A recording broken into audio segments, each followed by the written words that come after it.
When you first started here at the Technology Association of Georgia, what drew you to the organization, and what about it was special to you? There are a couple of things. One is I was on the board of directors before I became the Okay. CEO, so I was familiar with the organization. My background is in economic development. It really is about how do we grow economies, how do we think about jurisdictions and what makes them tick. And a lot of economic development is recruiting companies, which we do a great job of in Atlanta. And we've done, I've done that and all, I've done it in North Carolina, state of Washington, Miami, done it here. Okay, you've been all over. Yeah, and all with a global focus. But what really gets me excited about job growth and career growth is innovation. Innovation really drives an economy. And it either keeps companies that are here competitive, because they've got to always stay in front of the curve, and it also helps new companies grow up. And I think Atlanta comes together like no other place to really be able to have a innovation-driven economic development and an innovation economy. I think it's fantastic. I mean, we've got some great legacy companies. Nobody recruited Coca-Cola or Delta, and nobody recruited the Intercontinental Exchange. And most people don't realize that the Intercontinental Exchange, based in Atlanta, owns the New York Stock Exchange. So the New York Stock Exchange is actually operated out of Atlanta. Wow, that's fascinating. And so we've got other great companies that were here and that are here and continue to grow. And we've honored some of them, like Full Story, for their growth, and inducted Scott Voigt into the Georgia Technology Hall of Fame, along with a bunch of our local stars who've had great success. So.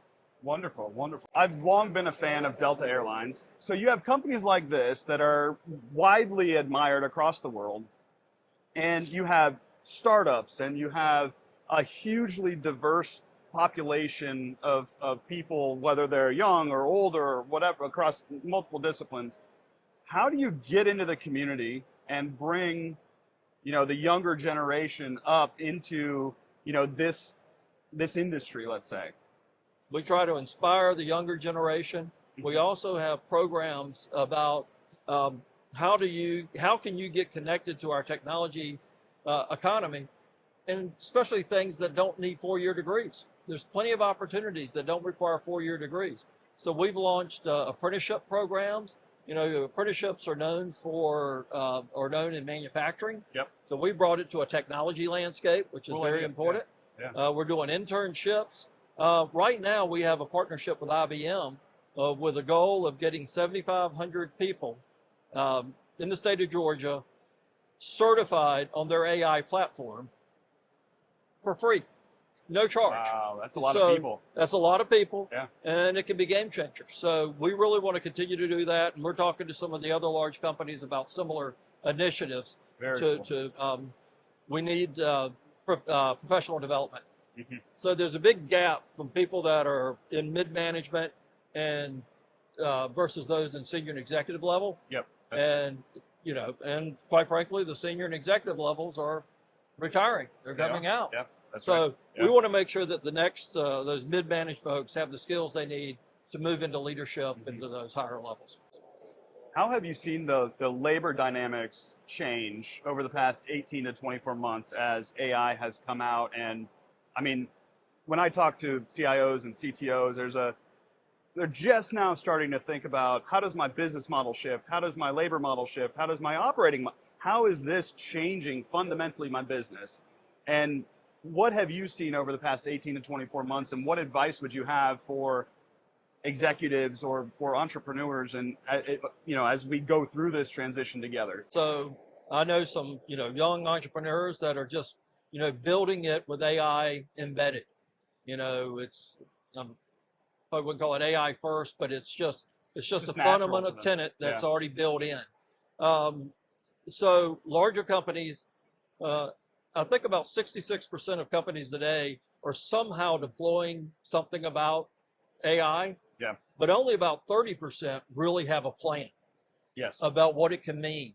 And probably a smaller fraction of those actually have real case studies about how they've utilized AI to move something. And I'll give an example. A company in the financial institutions business they're known for their legacy systems. I mean, mainframes. Yeah, You know, AS400s and all the things. you're looking for COBOL. Yeah. You know, or you're Yep. probably down there, some old guy with a, you know, a green eye shade and some punch cards down there. Yeah. So, but talk to them, and they had these legacy systems, and they were actually able to utilize AI to convert those programs into Java.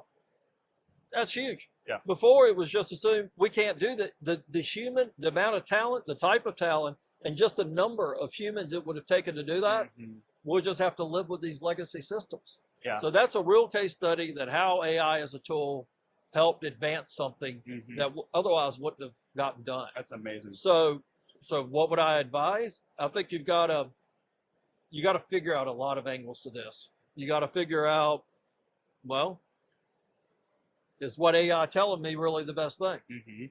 How do you keep a human in the loop? You know, what is it? You know, we're already seeing some bad examples of AI being deployed, but then we see so many great things. A little bit of the wild, wild west going on here. Yeah. Well, it's a learning period. Absolutely. It is. And so, you know, I think some of the companies that are getting it right are ones that are really setting up sandboxes, setting up work groups to be able to, you know, progress these things in a safe environment. Yep. And, you know, and I think part of it is the policy people and the lawyers have to get on board with that as well. They do. Instead of saying no. A lot of this stuff has not been tested by the courts or the legislature or anything like that, and so it's very, very challenging.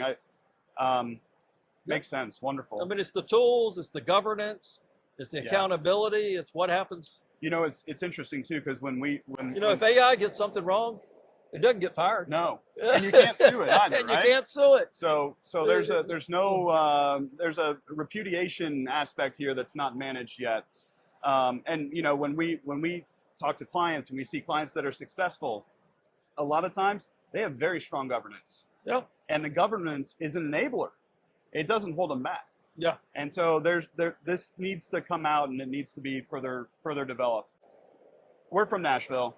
We're headquartered there. We're all in the same region. How can we help? How can we work together and build a broader community that supports a regional aspect here? You got a great leader with Mark Blaze. Mentioned him earlier. Really got a lot of confidence in him, and I think he's got a great vision for Nashville. Listen, we are all connected, and so if I think about this as a region, you know, Nashville's great. I mean, when it comes to digital health, when you talk about health supplies, you got a quarter on the market up there. Absolutely. You know, we've got a lot down here, and especially when it comes to transactions. So I think there's transactions, cybersecurity, many other things.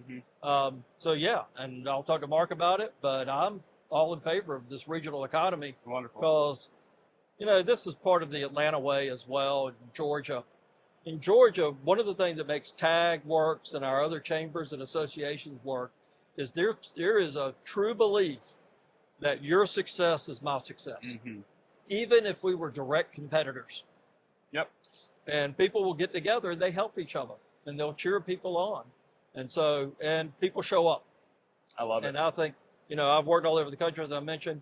I've never been in a market that shows up the way they do, the way we do in Atlanta. I love it. Got to show up. Wonderful. Thank you so much. Show up I and follow appreciate it. up, right? Yep. Great to meet you. Nice to meet you. Wonderful.